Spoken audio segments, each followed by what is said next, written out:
Hi, everybody. It's Mark Rushton of markrushton.com. It is Sunday, June 20th, 2021. And this video is called Do More of What Works and Do Less of What Doesn't Work. So I'm going to talk about how people listen to the music and sounds that I publish. Maybe kind of boring for some of you, but for some others, it may be kind of interesting. Maybe it's a perspective that you haven't even considered before, either as a fan or maybe as a fellow another musician. And so there's not going to be any fancy graphics. There's not going to be any number. I will tell percentages, but that's as far as we're going. Okay, so under my name and the other names that I publish music under, I publish music and sounds under at least 20 different monikers. At least as far as Spotify and Pandora, and this is where I have data on it. Almost 70% of my catalog is heard from playlists, public playlists. And either playlists that I have built, although I think most of it now is playlists that other people have built, because tracks get to a certain, I've had tracks out there long enough. They have good titles on them. They've been in playlists that have done okay, not fantastic, but just okay. And I have enough of them. I mean, I have a pretty deep, considerable catalog of music and sounds that people discover them. They throw them into their own playlists. They build them. Some of them go nowhere after a while. Some of them are forgotten. Some of them get used a lot. Some of them other people like. And I just inadvertently get listens that way. So 70% of my about 70% of my catalog is from public playlists. On Spotify and Pandora, around 30% of my catalog is heard from radio. On Spotify, it's Spotify Radio. On Pandora, it's the radio side of Pandora, the legacy Pandora system there. And might be actually a smaller percentage there on Pandora, but as far as the radio is concerned. But perhaps 1% of it is from albums, singles, fans listening not to playlists, not to the radio, or just those who stumble upon my music.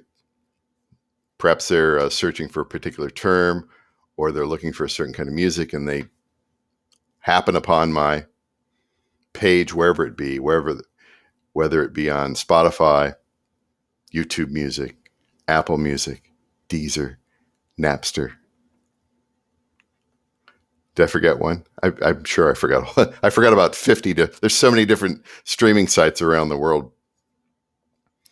So yeah, that's the thing. And maybe 1%, maybe slightly around 1%, probably slightly less than that, is non-playlist, non-radio.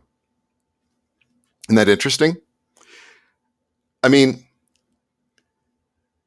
you know, the emphasis out there as far as what musicians are often told or what they perceive, you know, they may be told, hey, you know, you should be making playlists, you should be trying to get into radio services, all that sort of stuff. But I think a lot of musicians, particularly the older ones, my age, those in their later 20s, 30s, and 40s, they have this mentality that you're supposed to have your army, you know, your fans. And that may be true for certain types of acts, particularly those that play live. As a recording artist, I do not play live. I'm not the human jukebox. I'm not up there playing somebody else. I don't do the hits. And there's a lot of us out there, bedroom musicians, whatever you want to call us. I call myself a recording artist just because I make music. I also publish sounds as well. So yeah, you hear this, or again, a lot of musicians have this preconceived notion with regard to that they need to get the fan, right? They need to engage their army on social media, or they need to be, you know, they've got their group on BandCamp, which is fine. BandCamp is fine. I publish everything that I publish to the streamers. I try to publish to BandCamp. It's a bit of work. But, and of course, the great thing about BandCamp these days, I think it was in this past week, they announced that If you can now, if you're a BandCamp user, you can listen to your catalog offline. So I guess you could like download it and listen to it in the app offline. So if you're not available with streaming data, you're in the middle of nowhere somewhere playing disc golf or skiing, whatever it is, and you want to enjoy your tunes or whatever it is, you can listen to that offline. So yeah, there's a big emphasis on that engagement, social media posts and all that sort of teasers. And I consider that kind of be a waste of time. It's something that, I try to think of. I don't try to totally abandon those sorts of things, but, do more of what works, do less of what doesn't work. So what do? I spend most of my time making playlists or doing the things that I think are necessary for tracks to get into radio systems, whether it be Pandora or Spotify radio or any of these other types of radio type of systems that are out there. And I'm into building random playlists, 1 or 2 a day, and then I transfer them over to, I build, this is how I'm doing things these days. I build a main playlist on Spotify, and then I transfer it over to other streaming services that I subscribe to via Soundiz, Sound IIZ. I used to just build on all those other services. Now I transfer. It's much, much faster. Much, much faster. The thing is, I'm trying to sell the same music or present the same music, the music and sounds, 100 different ways. So say I got a track out there. I've got like a beat-driven electronica or something like that. Like you, as a musician, you should try to figure out how to market that track 100 different ways. I'm serious. Oh my God, that's work. Yes, it's work. Try to get it to that point. There's a lot of different ways to do that. You look at the way that music is presented on the different streaming services. Spotify is a good example. They have curated playlists out there for all sorts of different topics and genre, activities, moods. So you take that same playlist of 2 or 3 hours, 40 or 50 songs, and you give it a different graphic, and you give it a different title, and you give it a different description. I know it takes time, and not everything works. You have to treat everything as an experiment. Not everything works, but some things work. The way that you add your keywords, or the way that you write your description so that they act like keywords. You thought about that? Again, trying to sell the same music 100 different ways. But I know I've seen it. I've seen it over the years, the decades. Everybody just wants a quick fix. They just want to buy an ad. Suckers buy ads. They used to buy Google text ads. I never bought any Google ads, but I was involved with a nonprofit that was part of Google Grants, and we had a budget for within Google AdWords, AdSense, and I did this for a number of years. And you had to constantly refine everything as far as you very limited amount of language to try to attract people. You had to do negative keywords. You had to limit which countries those ads would be seen in. And then eventually, I don't know whether Google Grants, they ended up not wanting people to use that. So they wanted to shut it down. Google wants to always shut everything down except for a couple of, like a Gmail or YouTube or something like that. They want to shut everything else down. It doesn't fail. If I can't win, I'm taking my marbles and going home. That's been their MO for years. So my experience with that is that the ads don't work. And I've tried and tried, and it was eventually we let that go, and we're no longer part of Google Grants in that aspect of it here. But they want to buy a Facebook ad. Like you trust? Do you really trust Facebook? Instagram ads. What? I got some likes. How do you know those likes aren't bots? Do you remember Twitter? Remember Twitter? Are any of you still on Twitter? Because please run from Twitter. It was so easy to buy fake Twitter followers. I know people who did this just for fun, just for sport. Oh my gosh, I can get a few thousand fake Twitter followers for, like $20 or something like that.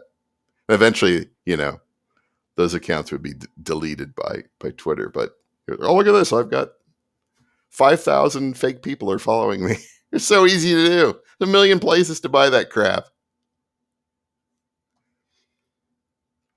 Yeah, there's no silver bullet. So that's what they want. Oh, I'll buy an ad, or somebody who sells the ads, or how to get a million listens, how to get a lot of people paying attention to you by buying an ad. Really? Maybe that worked in the newspaper era. I remember old Don Lapre, the late Don Lapre. We're buying small classified ads in the newspapers. That actually might have worked back in the day. I don't know. We're buying ads on the internet with ad block and bots and stats that cannot be. Do you trust? You trust them to have the correct data? Oh, and here's the other one. Oh yeah.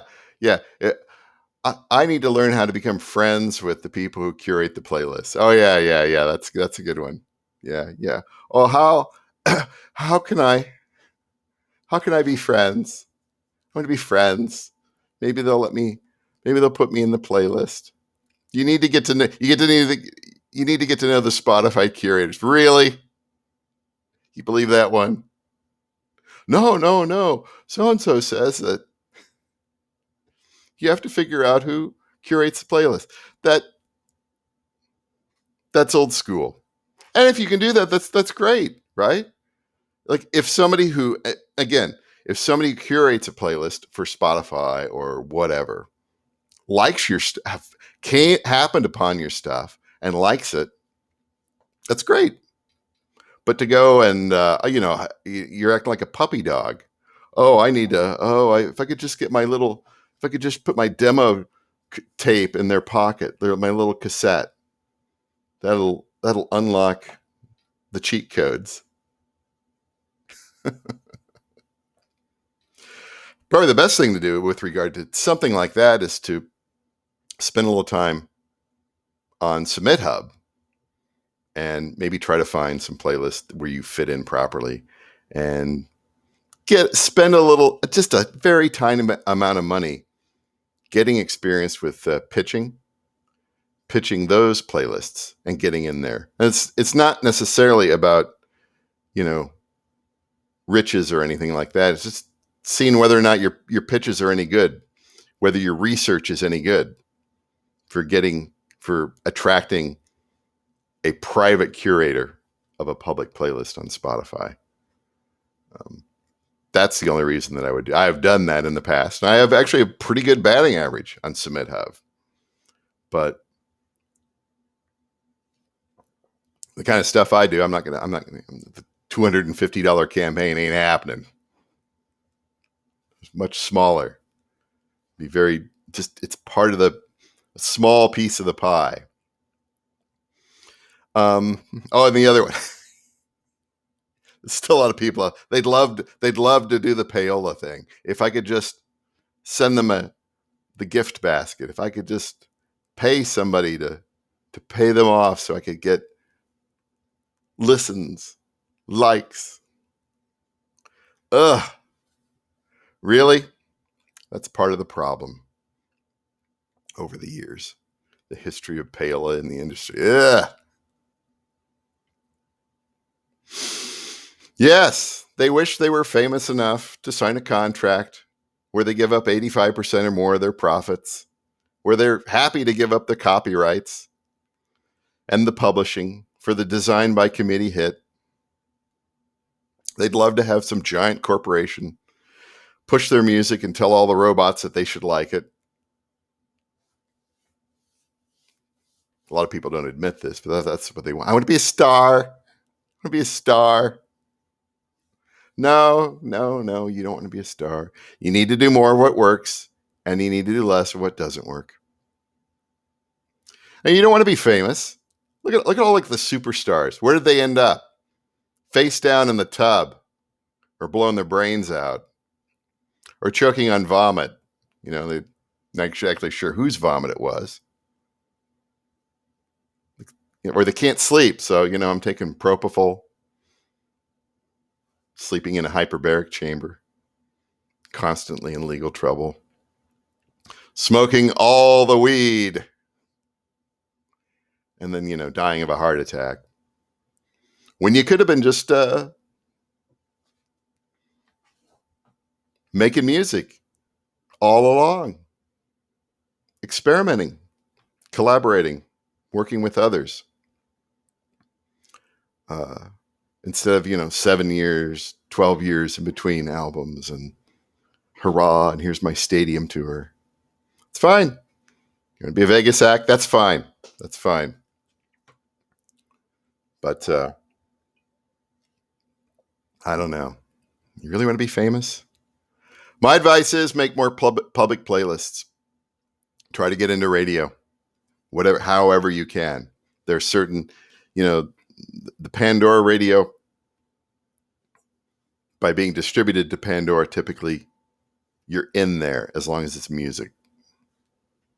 And then there's the thing in Pandora AMP about a featured track.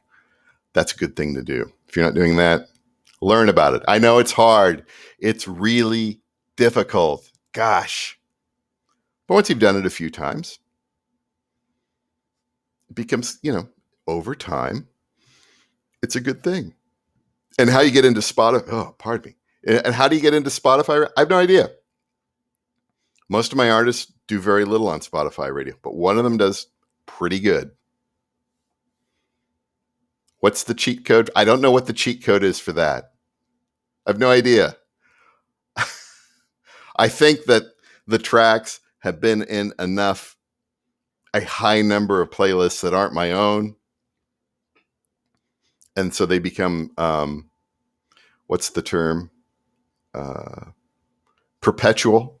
They're like a perpetual motion money-making machine of sorts, I guess. I don't know. It's organic. It's the real thing. It may not be that huge, but that's how it is. No, I don't know. I don't have the cheat code for that. I'm sorry.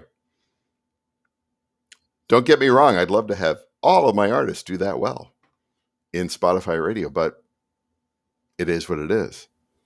It's nice. It's a bonus. I certainly don't expect it.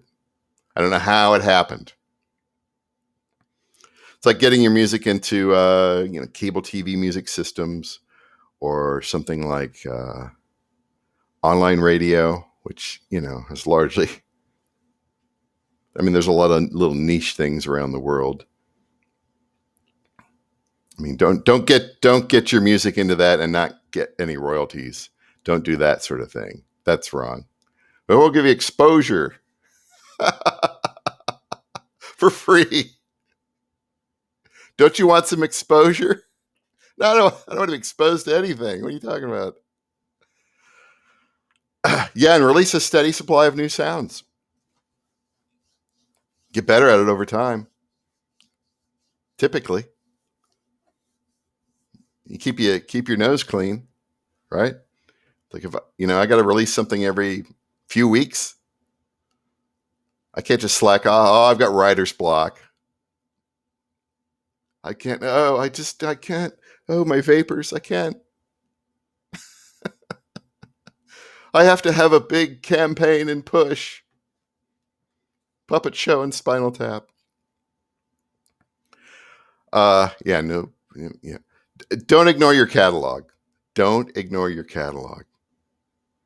Again, figure out how to sell it 100 different ways. And by the time you reach the 100th way to try to sell a track or a bunch of music that fits within a genre, you'll probably think of another 100 ways to try to sell it. Seriously. I sit there and I say that. I say, try to sell the track 100 different ways. And, most people, they would probably give up after about 7 or 8. Oh, this is boring. Well, you don't have to do it all in one day. Do one a day or one every other day. And about, 3 to 6 months, you'll have 100. And along the way, other ideas will enter your head. Graphics, descriptions, titles, moods, activities. Can you tell me what these? No, I don't have the cheat codes. I'm not going to give away the cheat codes. I'm sorry. Life is not on easy mode. And don't rely on one platform. That's why I'm building on Spotify and I'm transferring to the other services that I subscribe to. I'm thinking about maybe adding Apple Music back as a 6th. I know that Apple Music is notorious for not pushing out public playlists. But, if I put 300 over there, it's an experiment, right? It's a 90-day experiment or something like that. So, but again, don't rely on one platform. It's like, I have to be at Spotify because that's where 350 million people are. Well, you're ignoring a lot of other things. A lot of other smaller services that pay much better, that are in different parts of the world. Don't rely on one service. So, I don't know. That's a little advice. That's just kind of where I am. If someone were to ask, if I was being interviewed or something like that, I would say, well, how do people listen to your music? 70% public playlists, easily. I mean, I can look at the data. And it's like that. It's probably like that on most platforms. About 70% playlists. Not necessarily my own. My own very smaller percentage. Things eventually get, again, perpetual. About 30% from radio. And a very, very, very small number are from the Mark Rushton army. Or people just stumbling upon it, accidentally happening because they have a term, or they were looking for a particular thing, or they're just sounds like, and they click through. That's rare. That's rare. But again, a lot of artists are kind of told the opposite. And they are told make public playlists, and people don't get it. They spend I've seen this. People build one playlist. And I'm going to put everything into this playlist. It's going to be 800 tracks. It's going to be 42 hours. And it's going to be 1,000 tracks you must listen to before you die. This is the greatest playlist everywhere. Everyone's going to listen to it. And then they put it out there and it's, wow, look at this. 1,000 tracks I must listen to. I don't have time for that. Next. So, you could just make, do you have any idea how long people actually listen to playlists? I know that. You're lucky if you're getting anybody past a half an hour. An hour, and that's almost a unicorn. So why would you build a playlist beyond, 2 hours? Why would you do that? Unless you're building, 8 hours of this, 12 hours of that. And those are pretty easy. Oh, you say it's easy, but yeah, why would you build like super huge playlists? Because I don't know. Back in the day, remember when we made mixtapes? Us old people, we made mixtapes, cassettes for our friends. 30 minutes aside, 45 minutes aside if we had the C90s. You've only got so many tracks. People are only going to listen to so much. No. I'm crafting the greatest playlist ever. EVAH. Cracks me up. Just again, do more what works. Short playlists. multiple platforms, do less of what doesn't work. No one's going to listen to me. Why would anybody listen to me? What do you know? What do you know, Rushton? You've only got 1,000 monthly, 975 monthly listeners on Spot. That's just my name. I publish under 22, 23 different artist names, music and sounds. I don't know. Some things are working for me. Doing okay. All right, that's it for today. Might do a realtor recon later. I don't know. It's been a couple weeks. I haven't really seen much on the realty side that's inspired me. There's a lot of junk, expensive junk out there for lease or for sale. It's just depressing. Nothing super interesting. Or I featured it already. So that's where we are today. It is Sunday, June 20th, 2021. And we'll talk to you later.